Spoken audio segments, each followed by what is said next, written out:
Hello, I'm Father James Kubicki, and there are a number of saints in the church calendar today, but I'd like to highlight one who lived in the 1800s in Canada. Her name is Marie Rose Durocher, and she was the youngest of 10 children. When one of her brothers was ordained and made the pastor of a parish, she became his housekeeper and organized a women's group in his parish.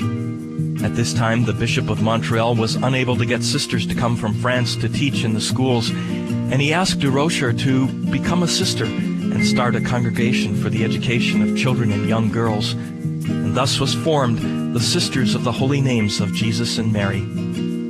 In looking for information about this little-known woman who was beatified by Pope John Paul II in 1982, I ran across a website about saints called Living Monstrance. Monstrance comes from the Latin word for to show, and it's the vessel within which the consecrated host is placed for exposition, adoration, and benediction. The saints were living monstrances, and we are called to be the same. Here's how the website put it.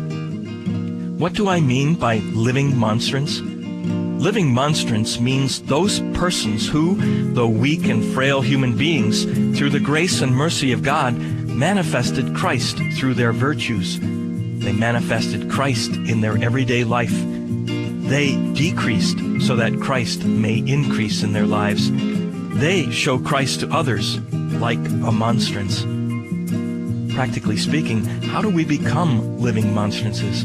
Well, we receive the host, the body of Christ, and allow him to transform us so that as we go through our daily lives, we can repeat more authentically, one day at a time, the words of St. Paul. Now I live, not I, but Christ who lives in me.